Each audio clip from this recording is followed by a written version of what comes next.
নমস্কার, কেমন আছেন আপনারা? আশা করি প্রত্যেকেই ভালো আছেন। এবার আমরা বৃহস্পতির সঞ্চার ঘটতে চলেছে। বৃহস্পতি মিথুন রাশিতে প্রবেশ করবে, তাহলে মেষ থেকে মীন পর্যন্ত আমরা রাশি ফল নিয়ে আলোচনা করতে আরম্ভ করব। ফল বলা ঠিক, অর্থাৎ আমাদের কি করণীয়, এবার আমাদের কি স্ট্যান্ড পয়েন্ট হবে, এবার আমরা কি স্ট্যান্ড নেব। মেষ রাশি সাপেক্ষে বৃহস্পতি এবার পৌঁছচ্ছে বৃষ মিথুন, তার মানে 3 নম্বর ভাবে পৌঁছচ্ছে। তার মানে আপনার রাশি হইতে বৃহস্পতি পৌঁছবে 3 নম্বর ভাবে। 3 নম্বর ভাব মানে আমরা জানি সহজ ভাব, সম্পর্কের একটা জায়গা। বৃহস্পতি কে? বৃহস্পতি হচ্ছে আপনার রাশি সাপেক্ষে নবম আর আপনার রাশি সাপেক্ষে দ্বাদশ, অর্থাৎ সে পিতা ধর্ম ভাগ্যের একজন কারক গ্রহ। আবার আরেকদিকে সে কে হচ্ছে, আবার সে আরেকদিকে হচ্ছে গিয়ে মোক্ষের কারক গ্রহ বা ব্যয়ের কারক গ্রহ। এতদিন ছিল কোথায়? এতদিন ছিল আপনাদের রাশির দ্বিতীয়। তার মানে আপনারা যখন এই অনুষ্ঠানটা দেখছেন তখনও মনে হয় আপনাদের রাশির দ্বিতীয় বৃহস্পতি অবস্থান করবে, এবং মেষ রাশির জাতক জাতিকারা অনেকটা ফ্রাস্ট্রেটেড হয়ে গিয়েছিলেন যে বৃহস্পতি দ্বিতীয় থাকার ফলে। তার কারণ আপনারা ব্যয়কে কোনোভাবে কন্ট্রোল করতে পারছেন না। এক তো সে মারক ভাবে এসে অবস্থান করছে, সে তো নবম ভাবের কারক গ্রহ, সে আবার দ্বাদশ ভাবের কারক গ্রহ, সে মারক ভাবে এসে অবস্থান করছে। যদিও সে ফিনান্সিয়াল ডেভেলপমেন্ট ঘটিয়েছে মেষের ক্ষেত্রে, কিন্তু ততোধিক পর্যন্ত ফ্রাস্ট্রেশনকে অনেক বেশি বাড়িয়ে গেছে। কিন্তু এবার বৃহস্পতি 3rd হাউসে আসবে এবং 3 থেকে সে একদম তার নিজস্ব ঘরে অর্থাৎ ধনু রাশিতে সে পূর্ণ দৃষ্টি ফেলে রাখবে। তার মানে বোঝা যাচ্ছে যে মেষ রাশির জাতক এবং জাতিকাদের জন্য বৃহস্পতির এই ট্রানজিটটা একটা সুখের ট্রানজিট কিন্তু হতে চলেছে। কেন?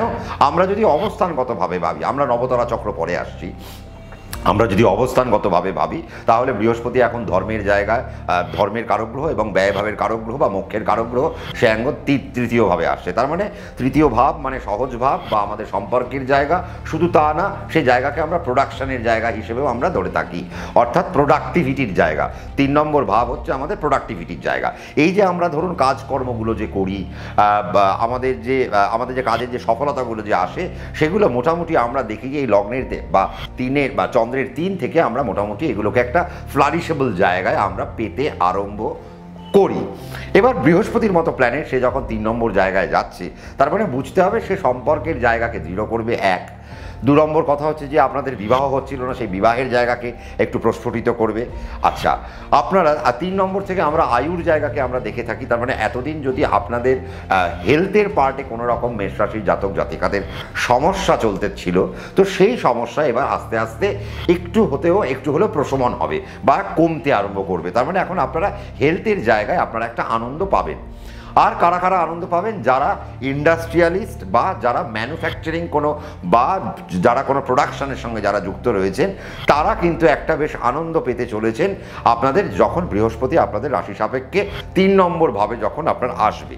এবং বৃহস্পতি যখন নবমভাবে দৃষ্টি দেয়, যারা যারা সরকারি ক্ষেত্রে যারা বসে রয়েছেন, যারা যারা সরকারের টপমোস্ট লেভেলে যারা বসে রয়েছেন, তাদের জন্য একটা বাড়তি সুবিধে বা তাদের কেরিয়ারের একটা আলাদা সুযোগ সুবিধে আপনারা কিন্তু পেতে চলেছেন। বা এবার আপনারা বাহবা কুড়োবেন, তার কারণ এবার আপনাদের পিঠ চাপড়াবে, এবার আপনাদের বলবে বাহ আপনাদের কাজটা এবার খুব সুন্দর হয়েছে।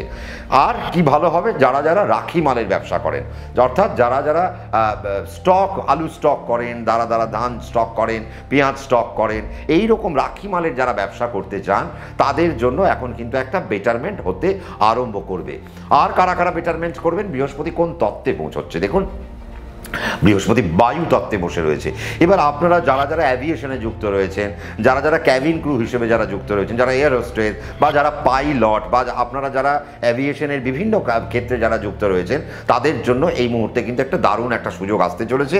এবং 1 বছর পর্যন্ত মেষ রাশি জাতক জাতিকারা যারা ছোট ছোট ছেলে মেয়ে যারা মাধ্যমিক উচ্চ মাধ্যমিক দিয়ে এবার যারা হয়তো গ্র্যাজুয়েশন লেভেলে যারা পা দেবেন, যারা ভাবছেন এবার আমরা কী নিয়ে পড়াশুনো করব, আপনাদের মধ্যে যদি মহাকাশ গবেষণা বা মহাকাশ নিয়ে যদি আপনাদের মধ্যে কোনো ইচ্ছে থাকে, তাহলে আপনারা মহাকাশ নিয়ে আপনারা কিন্তু পড়াশুনো করতে পারেন। আর বৃহস্পতি যে নাকি 3 নম্বরে আসছে, বায়ু তত্ত্বে আসছে, নবম ভাবের কারক গ্রহ, দ্বাদশ ভাবের কারক গ্রহ, যেটা আমাদেরকে সব থেকে সাবধান থাকতে হবে সেটা হচ্ছে আমাদের হার্টের পার্ট থেকে আমাদেরকে প্রচণ্ড পরিমাণে সাবধানে থাকতে হবে। এবং উচ্চ রক্তচাপ ঘটে যেতে পারে এবং পেটের জায়গায় কিছু প্রবলেমে আমরা বেশি পরিমাণে ভুগতে পারি। সেই জায়গা থেকে মেষ রাশির জাতক এবং জাতিকাদের আমাদেরকে আপনাকে একটু সাবধানে থাকতে হবে। তো এই গেল আমাদের বৃহস্পতির একটা নর্মাল একটা আভাস। তার মানে বৃহস্পতি এখন কি মেষ রাশির জন্য ডেভেলপমেন্টের পার্ট আনছে? আমরা বলবো হ্যাঁ, মেষ রাশির জন্য বৃহস্পতি ডেভেলপমেন্টের পার্ট আনছে। কিন্তু যদি আপনার ন্যাটাল চার্টে বর্তমানে দেখা যাচ্ছে আপনার হয়তো নেগেটিভ কোনো গ্রহের দশা চলছে, আপনি হয়তো এই বৃহস্পতির সঞ্চারকে মানিয়ে নিয়ে চলতে পারছেন না, বা বৃহস্পতির সঞ্চার ভালো হওয়া সত্ত্বেও আপনার জীবনে কিছু খারাপ খারাপ ঘটনাবলী ঘটছে।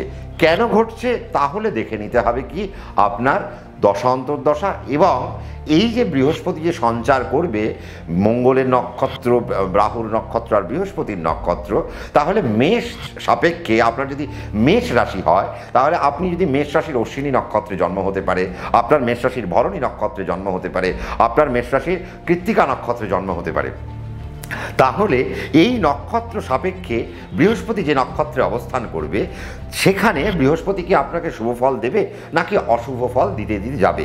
যদিও মেষের ক্ষেত্রে বৃহস্পতি ভীষণ শুভ ফলদায়ী একটি প্ল্যানেট, যে স্বভাবদার একটা স্বভাব হচ্ছে যে মেষ রাশিকে আমি সারাক্ষণ একটা ভালো ফিডব্যাক দিয়ে দিয়ে দিয়ে দিয়ে যাব। বাট কিছু করার নেই, আমাকে কিছু কিছু ক্ষেত্রে আমাকে খারাপ দিতে হবে। কেন? আমি যদি নবতারা চক্রের খারাপ নক্ষত্র বা খারাপ তারা ধরে ফেলি, তাহলে আমার ভালোটা সেখানে আর ভালো যাবে না, সেখানে আমাকে কিছু আমার ফলটা একটু নেগেটিভ হয়ে যেতে পারে। তার মানে আমাদেরকে সেই জায়গাটা গুনে নিতে হবে। আমি ধরে নিলাম আপনি অশ্বিনী নক্ষত্রের জাতক বা জাতিকা, তাহলে কেতু, শুক্র, রবি, চন্দ্র, মঙ্গল, রাহু, বৃহস্পতি। আচ্ছা, এবার আমাদেরকে ভাবতে হবে আরেকটা জিনিস, আমি পরে আসি নবতারা চক্রের হিসেবটা আপনাদেরকে যে বলতে হবে, সেটা হচ্ছে বৃহস্পতি কোথা দিয়ে শুরু করছে। বৃহস্পতি শুরু করছে মঙ্গলের নক্ষত্র থেকে। তার মানে বুঝতে হবে যে বৃহস্পতি এরপরে মঙ্গলের নক্ষত্রে যাবে, তারপরে রাহুর নক্ষত্র যাবে, তারপরে বৃহস্পতির নক্ষত্রে যাবে। তাহলে অশ্বিনী নক্ষত্র সাপেক্ষে মঙ্গলের নক্ষত্র, রাহুর নক্ষত্র আর বৃহস্পতির নক্ষত্র কোন তারার আন্ডারে পড়ে যাচ্ছে? তাহলে আপনার যদি অশ্বিনী, ভরণী, কৃত্তিকা, রোহিণী, মৃগশিরা, তার মানে ভাবুন মৃগশিরা থেকে যাত্রা শুরু হচ্ছে। তার মানে জন্ম, সম্পদ, বিপদ, ক্ষেম, প্রত্যরী। তার মানে বৃহস্পতির যাত্রা কিন্তু প্রত্যরী, অশ্বিনীর ক্ষেত্রে প্রত্যরী, সাধক আর বধ। মানে বৃহস্পতি এই যে একটা বছর জুড়ে যে 3টে নক্ষত্র পার করবে, তার মানে আপনার জন্য প্রত্যরী, সাধক আর বধকে পার করবে। তার মানে বৃহস্পতি কতক্ষণ ধরে বেশি জায়গায় থাকবে? বেশি জায়গায় সে রাহুর নক্ষত্রকে পার করবে। কিন্তু আপনি যদি 10 ডিগ্রি আর 640 যদি আপনি হিসেব করেন, তাহলে আমরা দেখব 16-40-এর হিসেব একটা আমরা পাচ্ছি, আর ওইখানে মাত্র 13-20 একটা হিসেব পাচ্ছি। তার মানে 13-20 থেকে 16-40 অনেকটা বেশি। তার মানে আমরা বুঝতে পারছি যে অশ্বিনী নক্ষত্রের জন্য বৃহস্পতির এই জার্নিটা শুধুমাত্র ওই যখন রাহুর নক্ষত্রে বৃহস্পতি থাকবে ততক্ষণ পর্যন্ত মেষ রাশির অশ্বিনী নক্ষত্রের জাতক জাতিকা ডেভেলপমেন্টের পার্টে থাকবে, কিন্তু বাকি সময় তারা কিন্তু কোনো রকম ডেভেলপমেন্ট পাবেন না। কি কি ক্ষতি হতে পারে? আপনার বাবার শরীর স্বাস্থ্য ব্যয় হতে পারে, আপনার পথ নষ্ট হয়ে যেতে পারে, আপনার অফিসে আপনার সম্মান নষ্ট হয়ে যেতে পারে, আপনার সম্পর্কের জায়গাগুলো আপনার নষ্ট হতে পারে, আপনি প্রোডাকশানে আছেন, আপনি ব্যবসায় আছেন, ব্যবসার জায়গাগুলো আপনার নষ্ট হতে পারে, আপনি ঋণ নিয়েছিলেন, সেই ঋণের জায়গায় আপনি মান সম্মানের আপনার হানি হতে পারে। আবার আপনার বৃহস্পতি যখন যখন যেহেতু তৃতীয় ভাব, তার মানে আপনার কোনো, দেখুন বৃহস্পতি আপনাকে হয়তো জীবনে মারবে না, কিন্তু আপনার তৃতীয় ভাব যখন সে কানেক্ট করছে এবং এই সব নক্ষত্রগুলো সে যখন কানেক্ট করছে, তার মানে কোন প্রত্যরী, সাধক, বধ, তার মানে বধ সে কানেক্ট করবে। তার মানে বধে যখন সে কানেক্ট করবে, তার মানে বুঝতে হবে আমার জন্য সেই সময় দুর্ঘটনা বা আমার জীবনে সেই সময় কিছু খারাপ কিছু নেমে আসতে পারে। সেই জায়গা থেকে অশ্বিনী নক্ষত্রের একটু কিন্তু সাবধানতা অবলম্বন করতে হবে। তার মানে বুঝুন এই মুহূর্তে দাঁড়িয়ে অশ্বিনী নক্ষত্রের কিন্তু একটা বিপদ সম অবস্থা। কি অবস্থা? আমার তো মনে হয় বিপদ সম অবস্থা। তার কারণ শনিও ভালো জায়গায় নেই, বৃহস্পতিও ভালো জায়গায় নেই। তার মানে বৃহস্পতির ট্রানজিটের পর এই যে মেষ রাশির যাত্রাটা কিন্তু খুব একটা সাবলীল হতে চলছে না। তার মানে আমরা দেখতে পাচ্ছি অশ্বিনী নক্ষত্রকে এই যে 1 বছরের মধ্যে ভীষণভাবে সাবধান থাকতে হবে। 4 মাস আর 8 মাস ভীষণ, মানে 8 মাস ভীষণভাবে সাবধান থাকতে হবে, আর 4 মাস তার জন্য তার জন্য ফ্রি অ্যাক্সেস দেওয়া রইল যে এই 4 মাস তুমি তোমার ডেভেলপমেন্টগুলো ঘটিয়ে নাও। তার মানে বুঝতে হবে আপনি যদি মেষ রাশি হন, আপনি এই মুহূর্তে অনসাইট প্ল্যান করতে পারেন না। আপনি যদি মেষ রাশি হন, আপনি এখন প্রমোশন প্ল্যান করতে পারেন না। আপনি যদি মেষ রাশি জাতক জাতিকা হন, আপনি এই মুহূর্তে কোনো রকম অশ্বিনী নক্ষত্র হন, তার মানে এই মুহূর্তে আপনি কোনো ব্যবসা আপনি এই মুহূর্তে ইমপ্লিমেন্ট করতে পারেন না যদি আপনি অশ্বিনী নক্ষত্র হয়ে থাকেন। আর এই 1 বছরের যে জার্নি, এই জার্নিতে অশ্বিনী নক্ষত্রকে প্রচণ্ড সাবধানতা অবলম্বন করতে হবে, নতুবা তারা কিন্তু একটু ডেভেলপমেন্টের থেকে তারা কিন্তু একটু পিছিয়ে আসতে পারে। এবং আপনি বলবেন যে দাদা বৃহস্পতি তো 3 নম্বরে গেল, তথাপি আমি বলবো আপনাদের জন্য নেগেটিভ কিছু বার্তা সে বয়ে আনবে এবং আপনাদেরকে কিন্তু পর্যদস্ত করতে পারে, অপদস্থ করতে পারে। সেই জায়গা থেকে আপনাদেরকে একটু সাবধানতা অবলম্বন করবেন। কাজে গুড ডিসিশন যদি নিতে হয় এই সময় কখন নেবেন, কোন মাসে নেবেন, কোন 4 মাস, বৃহস্পতি তো 1 বছর থাকবে, তার মানে কোন 4 মাস আপনার জন্য বেটারমেন্ট সেটা আমি এখান থেকে বলবো না। তবে এইটুকু আভাস দিতে পারি, সেটা হচ্ছে যে এখন থেকে নিয়ে প্রথম 3টে মাস, অর্থাৎ বৃহস্পতি এই প্রথম 3টে মাস মানে মে, জুন, জুলাই, এইটুকু তো আপনারা সাবধান থাকবেন। তারপর থেকে 4 মাস একটু আপনার জন্য একটু ফ্রি অ্যাক্সেস দেওয়া থাকবে। তারপর থেকে আবার কিন্তু আপনার জন্য আবার নেগেটিভিটি আপনার স্টার্ট। তো সেই সময় পর্যন্ত আপনাদেরকে আমি বলবো একটু সাবধান। যা কিছু করবেন আপনি ডেভেলপমেন্ট নিশ্চয়ই নেবেন, যা কিছু করবেন আপনি আপনার পছন্দের অ্যাস্ট্রোলজারের কাছে বসে তবে সেই ডেভেলপমেন্টের দিকে যাবেন। এবং অশ্বিনী নক্ষত্রের ছেলে মেয়েদের ক্ষেত্রেও কিন্তু এডুকেশনাল জায়গা আমি খুব একটা ভালো পাচ্ছি না। তার মানে 2026-এ যারা মাধ্যমিক বা উচ্চ মাধ্যমিক দেবে তাদের জন্য কিন্তু খুব একটা ভালো সময় নয়। অশ্বিনী নক্ষত্র যদি হয়ে থাকে তাহলে কিন্তু একটু নেগেটিভ জোনে চলে যেতে পারে, তাদের রেজাল্ট খারাপ হতে পারে, সেই জায়গা থেকে সাবধান। তাহলে ভরণীর কী হতে পারে? তাহলে শুক্র, রবি, চন্দ্র, মঙ্গল, রাহু, বৃহস্পতি। তার মানে কি কি নক্ষত্র পার করবে? মঙ্গল, রাহু, বৃহস্পতি। জন্ম, সম্পদ, বিপদ, ক্ষেম, প্রত্যরী, সাধক। তার মানে দেখুন ক্ষেম, প্রত্যরী, সাধক আমরা এইখানে দেখতে পাচ্ছি যে সে শুধুমাত্র বৃহস্পতি শুক্রের নক্ষত্রের ক্ষেত্রে আবার পজিটিভ ভাইবস বেশি নিয়ে আসছে।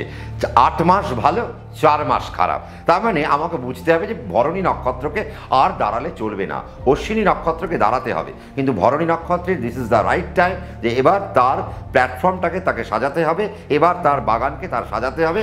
এই 8 মাসের জন্য বৃহস্পতি তাকে একটা দারুণ সুযোগ সুবিধা দিতে চলেছে। এবং আপনার রাশি লগ্ন অনুসারে বর্তমানে কি দশান্তর দশা চলছে তা ক্যালকুলেট করে এবার আপনি বৃহস্পতির ডেভেলপমেন্টাল পার্টে আপনার জন্য হাঁটা উচিত। এবার আমরা কোথায় আসবো? দেখুন কৃত্তিকা নক্ষত্রে আমরা যদি আসি তাহলে রবি, চন্দ্র, মঙ্গল, রাহু, বৃহস্পতি। জন্ম, সম্পদ, বিপদ, ক্ষেম, প্রত্যরী। তাহলে বিপদ দিয়ে শুরু হবে, বিপদ দিয়ে শুরু হবে, প্রত্যরীতে গিয়ে শেষ হবে। তাহলে বৃহস্পতি আমার যা দেখতে পাচ্ছি যে মেষ রাশির কৃত্তিকার জন্য তার মানে তার জার্নিটাও খুব একটা ভালো নয়। তার মানে অশ্বিনীর আর কৃত্তিকার জার্নি প্রায় প্যারালাল সেম। 8 মাস খারাপ, 4 মাস ভালো। তার মানে আপনাদেরকে বুঝতে হবে যে এই 8 মাস তার মানে আপনার এই বৃহস্পতির ট্রানজিটেও রবির নক্ষত্র অর্থাৎ কৃত্তিকা নক্ষত্র হলে আপনাকে ডেভেলপমেন্টের পার্টে যদি আপনাকে হাঁটতে হয় অনেক পা টিপে টিপে হাঁটতে হবে, অনেক সতর্কতার সাথে হাঁটতে হবে। যদি আপনি সতর্কতার সাথে হাঁটতে পারেন তাহলে আপনার লস কমে যাবে, আপনার জীবনের লসগুলো আটকে যাবে, আপনি বিপদে পড়বেন না, বিপদের মুখে পড়বেন না এবং আপনি সুন্দর করে আপনার এই জার্নিটা পার করে নেবেন। কিন্তু যদি আপনারা তাড়াহুড়ো করেছেন, দেখুন বৃহস্পতি তো তাড়াহুড়ো করার প্ল্যানেট নয়, সে অনেক আস্তে ধীরে চলা একটা প্ল্যানেট। তার মানে আপনাকে এখন আস্তে ধীরে করতে হবে, প্রচণ্ড জ্ঞান নিতে হবে, আর নিজের মধ্যে একটা সেন্স অফ হিউমারকে আপনাকে বাড়াতে হবে। আর কনফিডেন্স ল্যাক করলে চলবে না, কিন্তু ওভার কনফিডেন্সেও ভুগবেন না, সেই জায়গা থেকেও সাবধান। কারণ ওভার কনফিডেন্ট হয়ে গেলে বৃহস্পতি ফেলে দেবে। আর নিজেকে একটু সরল করতে হবে, আর প্রত্যেকটা জায়গায় একটু পজ দিতে হবে। আমি এক্ষুনি আপনাকে কিছু বলবো না, এক্ষুনি আমি কোনো সিদ্ধান্ত নেব না, আমি একটা পজ দিয়ে সিদ্ধান্ত নেব, তারপরে আমি সিদ্ধান্তটাকে আমি এক্সিকিউট করব। এটা যদি আপনাদের প্ল্যান হতে পারে তাহলে আপনারা কিন্তু ভালো জায়গা পেতে চলেছেন। এবং আপনারা যারা যারা সার্ভিস লাইফে যুক্ত থাকবেন তাদের জন্য কিন্তু আমি বলবো সাবধান। কারণ আপনার যদি কৃত্তিকা নক্ষত্র হয়ে থাকে প্রথমে সে বিপদ, তারপরে সে প্রত্যরী। তার মানে সে বিপদেও ফেলবে, আপনার সাথে শত্রুতাও তৈরি করবে। বিপদ মানে আমার শারীরিক বিপদ, আমার চাকরির বিপদ, আমার ব্যবসার বিপদ, অর্থের বিপদ, মানসিক বিপদ, দুর্ঘটনার বিপদ, হোয়াট এভার যা কিছু হতে পারে। তার মানে এখন আপনাকে বিপদ থেকে সাবধান। তার মানে বৃহস্পতি আপনার জন্য কিছু বিপদ নিয়ে আসতে চলেছে। তার মানে মেষ রাশির ক্ষেত্রে আমরা একটা মিশ্র ফল আমরা কিন্তু খুঁজে পেলাম। এবার আমি একটা প্ল্যান করেছি। কি প্ল্যান? সেটা হচ্ছে যে আমি শনির ক্ষেত্রে যেমন আপনাদেরকে খুব টু দি পয়েন্ট বলেছি, আমি বৃহস্পতির ক্ষেত্রেও টু দি পয়েন্ট বলবো। কিন্তু আমি আবার এই ক্ষেত্রে প্রোগ্রামের ধারাটা চেঞ্জ করে দেবো। সেটা কি? তার কারণ হচ্ছে দেখুন আমাকে তো অনেকেই ফলো করে, আমার ব্যাপারটা কপি করতে চায়, কপি রাইট করতে চায়। তো যাই হোক, তো সেটা ব্যাপার না। তা আমি এখন যেটা ভাবলাম যে বৃহস্পতি নিয়ে এবার আমি আপনাদেরকে আগে বুঝিয়ে চলে যাব। তারপর আমি না বৃহস্পতি আর শনিকে একযোগে নিয়ে আসব। এই একটা বছর ধরে শনি আর বৃহস্পতি কি খেলা আপনার উপর খেলতে পারে তার একটা ফল কিন্তু আমরা দেখব। তার কারণ দেখুন, বৃহস্পতিকে একা ধরলে তো হবে না। দেখুন, আমরা যদি কালপুরুষকে আমরা দেখি, ধনু, মকর, কুম্ভ, মীন, বৃহস্পতি, শনি, শনি, বৃহস্পতি। তার মানে আমরা যদি কালপুরুষের লাস্ট 4টে ঘর দেখি, সেই 4টে পার্টে শনি আর বৃহস্পতি ছাড়া কারো অধিকার নেই। তার মানে আমাদের জীবনে যা যা ডমিনেশন হয়, আমাদের জীবনে যখন খারাপ হয়, যা ভালো হয়, সেগুলো সবটাই নির্ভর করে বৃহস্পতি আর শনির একযোগের ফলের উপর। এবার তার মধ্যে ফোড়ন কে দেয়? তার মধ্যে ফোড়ন দেয় রাহু। তাহলে রাহুকেও আমরা পরবর্তীকালে নিয়ে আসবো। আমি তা নিয়ে একটা মিক্স প্রোগ্রাম করব যে শনি বৃহস্পতি একযোগে কি ফল দেবে রাহু কেতুর ট্রানজিটের পর। তার মানে আমরা সে নিয়েও কিন্তু আসবো। তো বৃহস্পতির আলোচনাটা আপনারা খেয়াল করতে থাকুন, আর পরবর্তীকালে আমি এরপরে আপনাদেরকে কি করতে হবে, অর্থাৎ ডুজ আর ডোন্টগুলো আমি আপনাদেরকে শিখিয়ে দেবো। আশা করি আপনাদের প্রত্যেকের ভালো লেগেছে। মেষ রাশি সম্পর্কে আমি এখানে এটুকুই বললাম। আর একটা কথা, মেষের ক্ষেত্রেও আমি একটা কথা বলবো, এবছর কিন্তু আপনারা সাদা রঙের জামা কাপড় যদি বেশি না পরেন, তাহলে আপনারা কিন্তু অনেক বেশি অসুবিধার মধ্যে পড়বেন। কাজেই আপনারা সাদা রঙের জামাটা একটু বেশি পরুন, যেহেতু মঙ্গলের বছর। আর যখন যখন আপনার বৃহস্পতি প্রত্যরী তারা বা বিপদ তারায় যখন যাবে, তখন আপনি কি কালার পরবেন সেটাও আপনার অ্যাস্ট্রোলজার বলে দেবে। আজকে এখানেই থামি, আগামী পর্বে আবারও দেখা হচ্ছে। প্রত্যেকে ভালো থাকবেন, সুখে থাকবেন, লাইক করবেন, শেয়ার করবেন, কমেন্ট করবেন। আর যেটা করতে ভুলবেন না, 65% আপনারা দেখছেন কিন্তু সাবস্ক্রাইব করছেন না। সম্রাটদাকে আপনারা একটু ডিমোটিভেট করতে পারেন না। আমি তো এইটুকু বিলিভ আপনাদের উপর করি। কাজে আমি আশা করব যে আমি আর 1 মাসের মধ্যে দেখব যে 100% যারা দেখছেন তার মধ্যে 85% করছেন, আর 15%কে আমি ছাড় দিতেই পারি, কোনো সমস্যা নেই। নমস্কার, আগামী পর্বে আবারও দেখা হচ্ছে।